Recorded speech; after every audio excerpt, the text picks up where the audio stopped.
Okay yan mga paps. So meron tayo ditong yan, nag-oil leak yung ating kickstart. Yan, yung oil seal ng kickstart natin. Ayan, may leak. So nakikita nyo, tumatagas yung engine oil natin. Ayan. Okay. So kailangan natin palitan yung oil seal. Yan, para hindi siya tumagas. Okay. So tuturo ko sa inyo kung paano magpalit niyan, kung paano yung diskarte, kung paano tatanggalin yan, yung oil seal. Okay?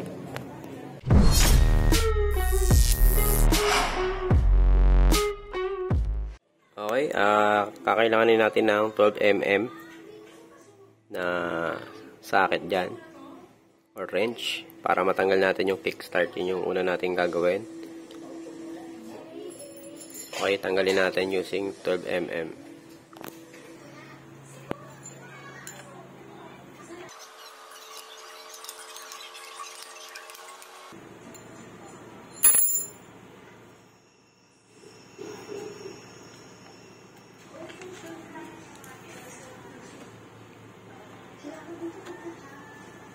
Okay yan, after nating matanggal yan, so kailangan natin ng ito, yung screw. Okay.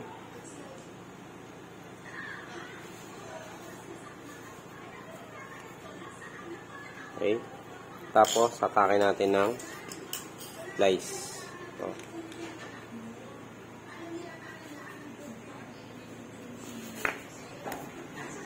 Okay.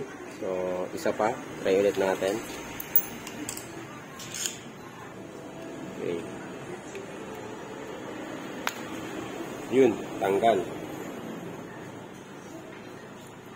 Okay. So, nakita nyo, ayan.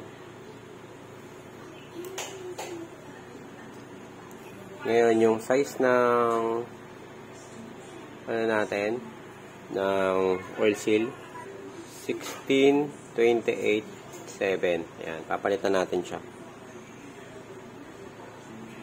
Then, after nating matanggal, lilinisin lang natin yung pinaglalapatan ng oil seal. Ayan.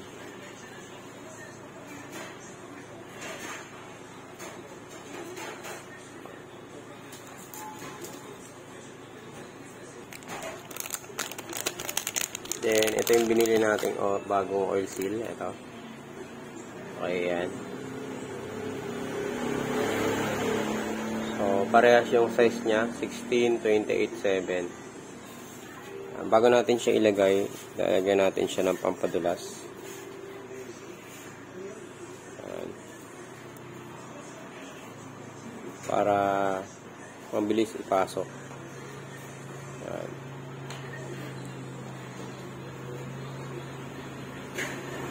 Okay.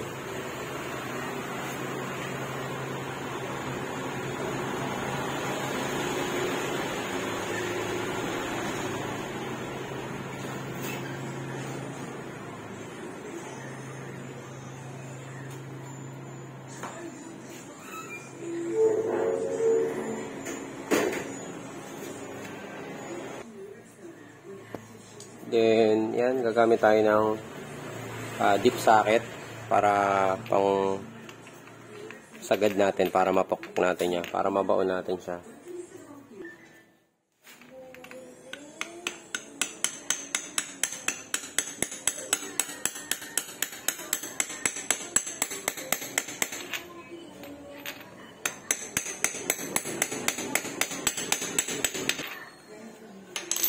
Yan, then linisin lang natin using degreaser.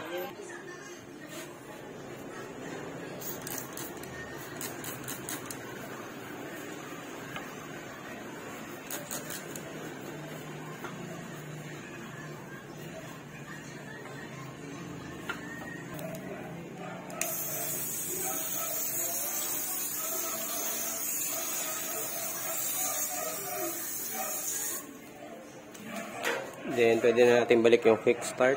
So, meron tayong marking dyan kung saan natin siya. Yung original na position. Ayan. Then, balik lang natin yung 12mm na bolt.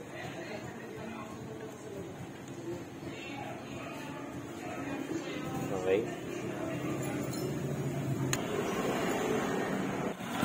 Okay yan. So, nakita nyo, wala na siyang leak. Ayan, napalitan na natin ng bagong oil seal. Ayan, pinandar na natin yung makina para matignan natin kung may tagas pa siya. Ayan, so, wala na siyang tagas. Ayan.